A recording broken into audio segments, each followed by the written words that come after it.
Hello students, teaching aptitude की आपकी third class है और इसमें जो आपका चल रहा है, इसमें शिक्षण से संबंधित जो प्रोसीजर हैं उनमें अवधारणाएं हैं, उनको लेकर के डिस्कशन करने वाले हैं। अवधारणाएं शिक्षण के 3 आधारभूत आयाम हैं, शिक्षक, छात्र और पाठ्यक्रम। बेटा एक टीचर ट्रायंगल का क्वेश्चन आपका आता है, शिक्षक, छात्र और पाठ्यक्रम को लेकर के।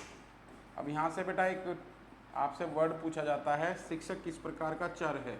तो शिक्षक टीचिंग लर्निंग प्रोसेस में आपका स्वतंत्र चर है।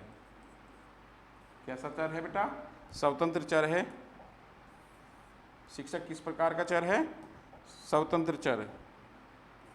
चर क्या होते हैं? जो किसी स्थिति में बदलाव लाने की क्षमता रखते हैं, चर कहलाते हैं। ठीक है, तो शिक्षक कैसा चर है? स्वतंत्र चर। छात्र कैसा है? आश्रित चर है। और आपका पाठ्यक्रम कैसा है बेटा? हस्तक्षेप चर है।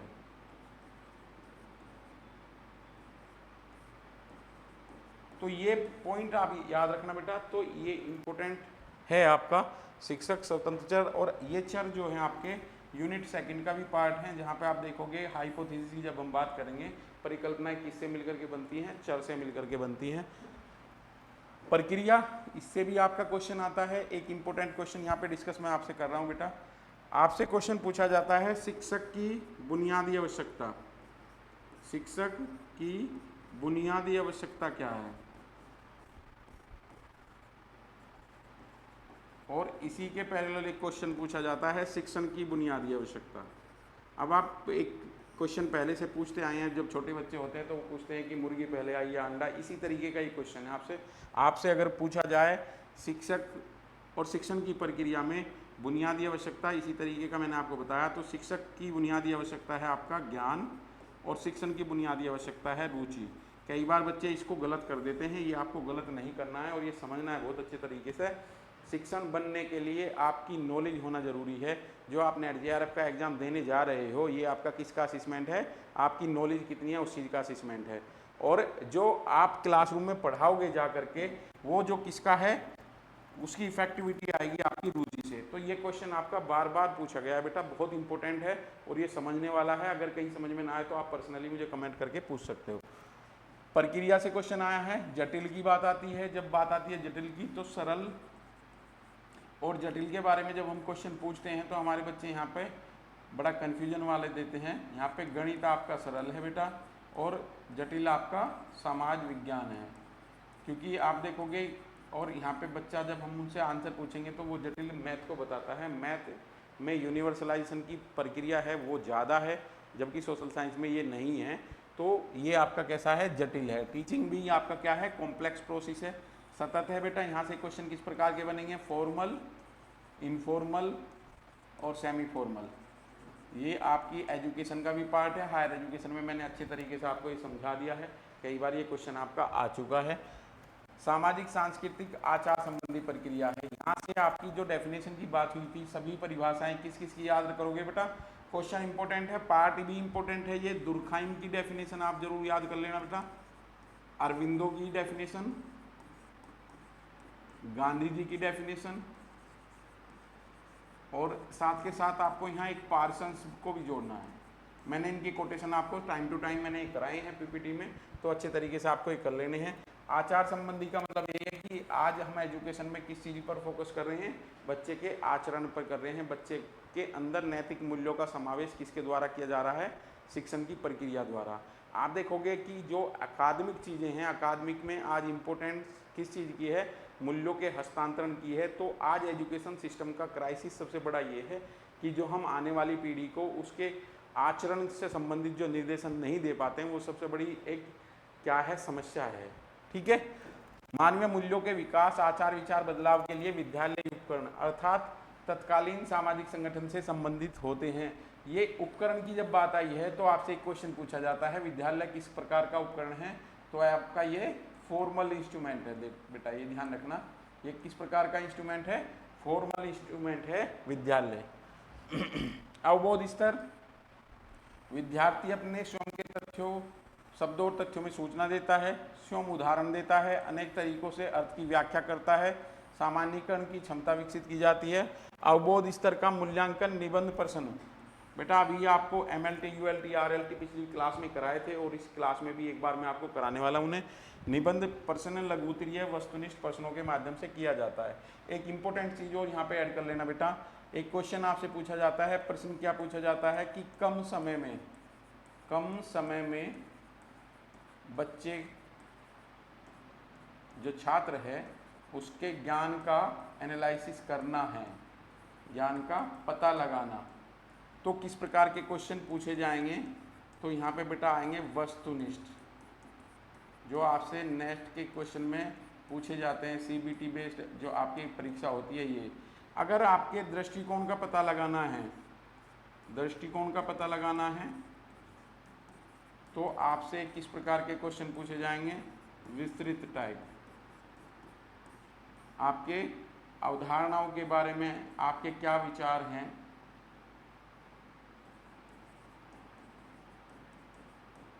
विषय के बारे में आपके क्या विचार हैं, तो ये क्वेश्चन आपका आता है बेटा। तो ये आपको जरूर याद रखना है। नेक्स्ट चलते हैं बेटा। अब यहाँ पे आपका क्वेश्चन आ जाता है शिक्षण किस प्रकार का प्रक्रिया है, शिक्षण और अधिगम, टीचिंग एंड लर्निंग। देखना बेटा क्वेश्चन टीचिंग आपसे पूछेंगे तो आपको आसान लगेगा, अधिगम पूछेंगे तो भारी लगेगा, और लर्निंग की बात करेंगे तो इसलिए मैं आपको पर्सनली ये सजेस्ट करता हूँ, जब आप टीचिंग लर्निंग या कोई भी यूनिट आप नेट JRF की पढ़ रहे हैं पेपर 1 पेपर 2 के साथ, तो इंग्लिश को ज़रूर ध्यान रखें। क्योंकि बेटा इंग्लिश में जो आपका पेपर आता है और हिंदी में जो आता है, कभी कभी हम हिंदी के शब्दों का एक्चुअल मीनिंग निकालने में सफल नहीं होते हैं। जब कभी आपका क्वेश्चन वहाँ नहीं हो रहा है एग्ज़ाम टाइम पे, तो हिंदी का पढ़ने के साथ साथ एक बार इंग्लिश का ज़रूर पढ़ें। और मेरा संभावना ये है कि जब आप इंग्लिश का क्वेश्चन स्टेटमेंट पढ़ोगे तो आपको वो इजी लगेगा इन कंपेरिजन देन हिंदी।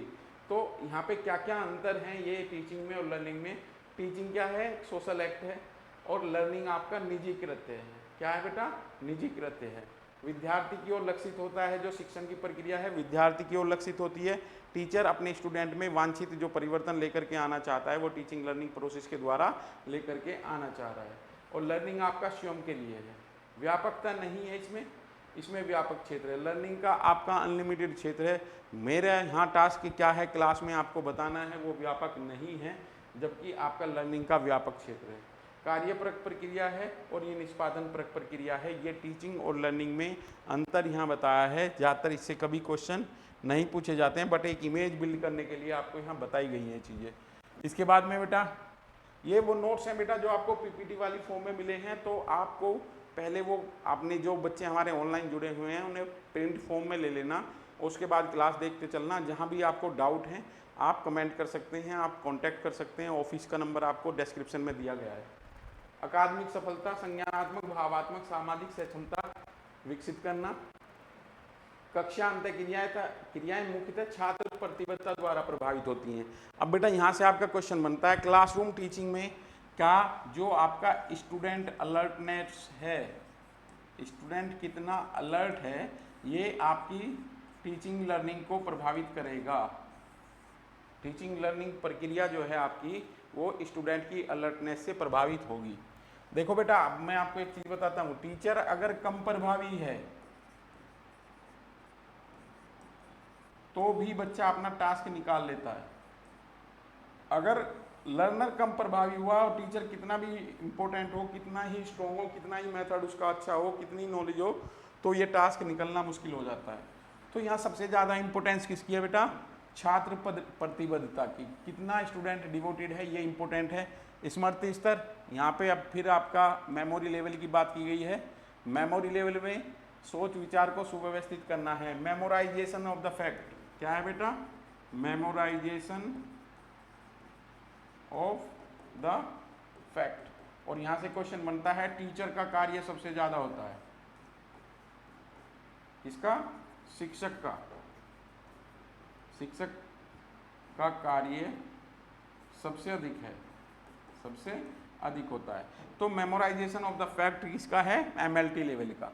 दृढ़ प्रत्यास्मरण में सहायता हेतु व्यवस्थित परिस्थितियां करना, तथ्यों को सही क्रम में लगाने की निपुणता, रटने और अभ्यास करने के लिए प्रेरित करना। अब आपसे यहाँ पे MLT, ULT, RLT 3 स्तर यहाँ पे अगर बात करते हैं, स्मृति स्तर है, ये अंडरस्टैंडिंग लेवल है और आपका रिफ्लेक्टिव लेवल है।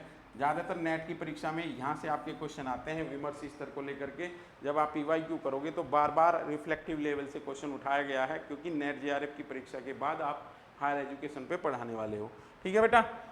अभिरुचि परीक्षण, अधिकतम निष्पादन परीक्षण का उदाहरण है पठन कौशल को सही क्रम करना, सर्वेक्षण, प्रश्न पठन, ये आपके क्वेश्चन कभी कभी पूछ लिए जाते हैं, आपको अच्छे से समझ लेना है बेटा। सीक्वेंस जरूरी है, मैंने आपको बताया रिसर्च एप्टीट्यूड में भी एक आपका फेमस क्वेश्चन होता था, बेसिक स्टेप ऑफ रिसर्च। ऐसे ही आपका बेसिक स्टेप ऑफ टीचिंग का क्वेश्चन है। जब आप क्लासरूम में जाते हो किसी भी टॉपिक पर पढ़ाने के लिए, तो किस तरीके से व्यवस्थित क्रम को लेकर के चलोगे।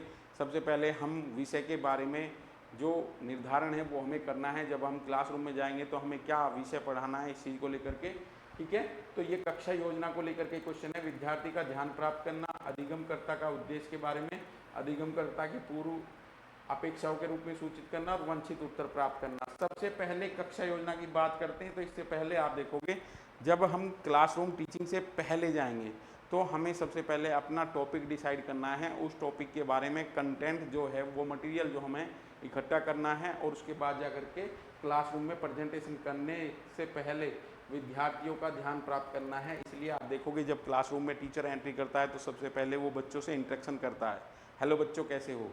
ये इंटरेक्शन आप देखोगे इतना महत्वपूर्ण है। जब किसी भी इंटरव्यूअर का इंटरव्यू होता है तो उसका गेट से लेकर के सीट पर बैठने तक के लिए ये कहा जाता है कि उसका 75% इंटरव्यू कंप्लीट हो चुका होता है। ऐसे ही जब कोई टीचर क्लासरूम में एंट्री करता है और वो बोर्ड तक आता है तो उसका जो आना और उसका कॉन्फिडेंस और बच्चों से इंटरेक्शन करना, ये क्लासरूम की इफेक्टिविटी के लिए बहुत महत्वपूर्ण पॉइंट होता है। अगर कोई टीचर कॉन्फिडेंस के साथ अपने बच्चों से इंटरेक्शन करता है तो इसका मतलब है कि उसकी सब्जेक्ट पे पकड़ है, कमांड है, और बच्चे उसमें डिवोशन दिखाते हैं कि टीचर हमें इस कार्य को संपूर्ण तरीके से करा सकते हैं।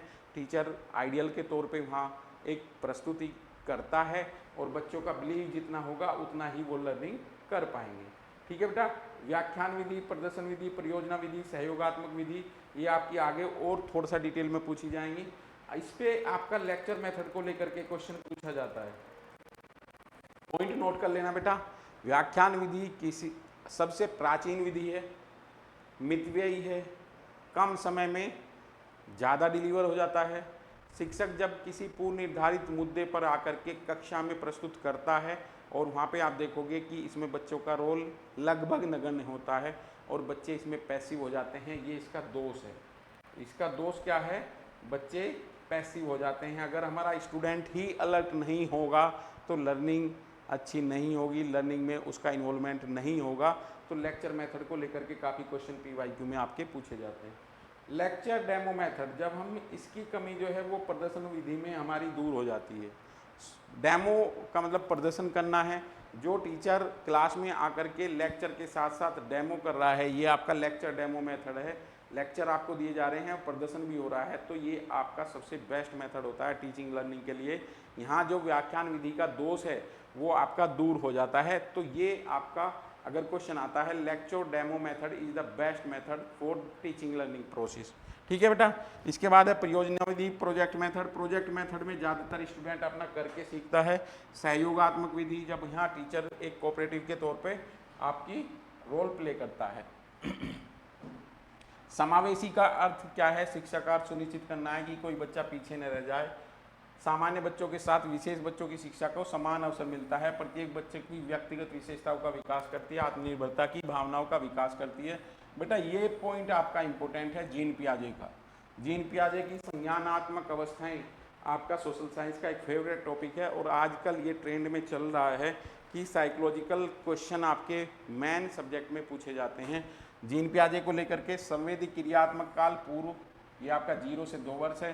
पूर्व सक्रियात्मक काल ये आपका 2 से 7 वर्ष है। मूर्त सक्रियात्मक काल ये आपका 7 से 11 वर्ष है और औपचारिक सक्रियात्मक काल आपका 11 वर्ष के बाद। विचार यहाँ बेटा ये इंपॉर्टेंट है, इसे नोट जरूर कर लेना। नेट JRF की परीक्षा में आजकल क्वेश्चन पूछे जाते हैं। एक लेव वाइगोत्स्की को भी एक मैं आपकी क्लास अलग लेकर के आऊँगा जिसमें एक साइकोलॉजिकल थिंकर की हम जिक्र करेंगे, मनोवैज्ञानिक विचारकों का जिक्र करेंगे। आजकल ये क्वेश्चन आपके आते हैं। इसके बाद दिया है विचार प्रक्रिया सृजनशीलता, सामान्यता से अलग हटकर सोचना, कहना, करना ही सृजनशीलता कहलाती है। क्रिएटिविटी क्या है? जो एक पैटर्न चल रहा है उससे अलग हटकर सोचना है। अधिगम उद्देश्यों का अर्थ अभीष्ट अधिगम प्राप्त करना। जॉन डीवी विद्यालय को सामाजिक संस्थान और सामाजिक दर्शन की प्रक्रिया शिक्षा को कहा है। इंपोर्टेंट टॉपिक है, इंपोर्टेंट क्वेश्चन है आपका, पीवाईक्यू में ये आया हुआ है। सामाजिक संस्थान विद्यालय है और सामाजिक दर्शन की क्रिया आपकी क्या है? शिक्षा है। श्रव्य भाषिक शिक्षण सामग्री, ये शिक्षण सामग्री क्या करती हैं? शिक्षण प्रक्रिया को रुचिकर बनाती हैं।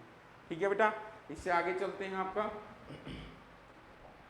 सभी बच्चे जो हमारे ऑनलाइन जुड़े हुए हैं वो सभी पीपीटी का प्रिंट आउट निकलवा लेंगे, क्योंकि इतने डिस्टेंस से हम आपको पॉसिबल नहीं है कि नोट्स या आपको भेज दिए जाएं। जो बच्चे सोशियोलॉजी का मेन सब्जेक्ट है उनसे भी मेरा डिस्कशन टाइम टू टाइम होता रहता है। अदर सब्जेक्ट के जो बच्चे हैं जुड़े हुए हैं हमारे ऑनलाइन, उन सब से मेरा डिस्कशन होता रहता है। अगर किसी को भी कोई डाउट है, कोई क्वेरी है, वो हमसे कांटेक्ट कर सकते हैं। डिस्क्रिप्शन में जो आपको लिंक दिया हुआ है, ऑनलाइन जा करके आप नंबर ले सकते हैं, वहाँ से आप अपने क्वेश्चन पूछ सकते हैं। कितने प्रकार की शिक्षा है बेटा? व्यक्तिगत, सामूहिक, प्रत्यक्ष, अप्रत्यक्ष, औपचारिक, अनौपचारिक। बेटा ये मैंने काफ़ी डिस्कशन आपको कराया हुआ है। सामान्य, विशिष्ट, नकारात्मक, सकारात्मक। एक और है बेटा यहाँ पे निषेधात्मक। इसे प्लेटो मना करता है कि निषेधात्मक शिक्षा नहीं देनी चाहिए, क्योंकि बेस्ट मेथड आपका लर्निंग बाय डूइंग है। जब भी कोई बच्चा अपना लर्निंग बाय डूइंग सीखता है तो वो बेस्ट मेथड होता है ज्ञान अर्जित करने का। ठीक है बेटा, यहाँ पे आपके कुछ इंपॉर्टेंट मुद्दे हैं, टॉपिक हैं, ये आपको जरूर करने, ये आपके मेन सब्जेक्ट में भी हैं। मूल अधिकार की बात आती है, फंडामेंटल राइट की बात आती है, शिक्षा का वैश्वीकरण। ध्यान रखना बेटा, ये अच्छे टॉपिक हैं। यूईई, यूनिवर्सलाइजेशन ऑफ एलिमेंट्री एजुकेशन, 7 से 14 वर्ष। वेलफेयर स्टेट, बार बार मैंने आपको बताया है, स्टेट की भी डेफिनेशन बताई है, राज्य की परिभाषा भी बताई है, क्योंकि ये भी आपकी इंपॉर्टेंट है बहुत। ठीक है, राइट टू एजुकेशन आरटीई मैंने आपको करा दिया है। 25% reservation for BPL children in public school, article 21A, बहुत इंपॉर्टेंट क्वेश्चन है प्रतियोगी परीक्षाओं के लिए। India become 135th country which make education as a fundamental right. देखो बेटा, ये प्लेटफॉर्म आपके लिए बनाया गया है जहाँ ऑनलाइन ऑफलाइन क्लास दोनों आपको मिल रही हैं। जो बच्चे ऑफलाइन में कैंपस ज्वाइन करना चाहते हैं तो स्टार प्लाजा मेरठ आप आ सकते हैं। बच्चा पार्क पे ये आपका कैंपस है। गुरुकुल पद्धति के तहत यहाँ आपकी पढ़ाई कराई जा रही है, आपकी अपनी लाइब्रेरी है। ये क्लास आपको ऑनलाइन मिल रही है, ऑफलाइन कक्षाएँ आयोजित की जाती हैं। एक्सपर्ट्स के थ्रू आपके ये कोर्स कराए जा रहे हैं। किसी भी सब्जेक्ट का बच्चा है तो 6 मंथ में उसका कोर्स कवर हो जाएगा। अदर स्टेट से भी बच्चे जो कांटेक्ट कर रहे हैं आ रहे हैं। आप देखोगे मेरठ में काफ़ी बच्चा जो आपके नियर बाई डिस्ट्रिक्ट है हमारे, वहाँ से आकर के तैयारी कर रहे हैं, तो आप इस मंच का फ़ायदा उठा सकते हैं। नेक्स्ट क्लास आपकी टीचिंग एप्टीट्यूड को कंटिन्यू करते हुए होगी। तब तक अच्छे तरीके से तैयारी करते रहिए। आपके फॉर्म आ गए हैं और टाइमली अपना फॉर्म भर के सुनिश्चित करें कि आप अच्छे तरीके से तैयारी करें। 50 दिन के आसपास आपको तैयारी का मिल रहा है और हमारा मोटिव ये है कि 50 दिन में आपका पूरा कोर्स कवर करा दिया जाएगा। आज जो हमारा ग्रुप बना हुआ है उसमें आपको टीचिंग एप्टीट्यूड के प्रैक्टिस सेट में डालने वाला हूँ। अच्छे तरीके से उन्हें सोल्व करके आंसर की भेजें। तब तक जय हिंद, जय भारत।